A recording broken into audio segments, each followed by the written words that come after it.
नागरे व माझा बंधू दोघं जॉईंट फॅमिलीत नगरसूल शिवारात राहत असून नगरसूल शिवारामधून खरेदीसाठी शिवारात माझी काही शेती आहे। एकूण 25 एकर शेतीची काटणी करून त्याचा मकाचा डेपो डोंगराजवळ मी लावला होता।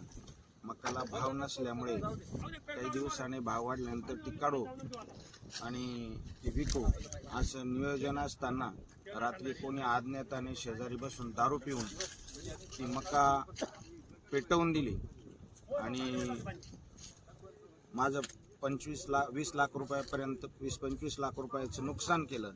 त्या नुकसानीतून माझ्या कुटुंबावर मोठा आर्थिक घाला झाला आणि ज्या कोणी दुश्मनी किंवा माझ्याशी दुश्मनी करून किंवा त्या ठिकाणी त्याचा काही फायदा होत असेल तर निश्चित परमेश्वर त्याला देईल। परंतु या आर्थिक संकटातून सावरण्यासाठी रीतसर असा या गोष्टीचा पंचनामा, या वस्तुस्थितीचा पंचनामा करून श्वानपथक बोलवून जो कोणी केला असेल त्याला कडक ते कडक पनिशमेंट केली पाहिजे, शिक्षा झाली पाहिजे आणि जेणेकरून भविष्यामध्ये कोणी हे करणार नाही। हा करणारा शेतकरीच आहे आणि कुठंतरी त्याचं मन दुखावलं असावं त्यामुळे त्याने केला असेल, परंतु याच्यातून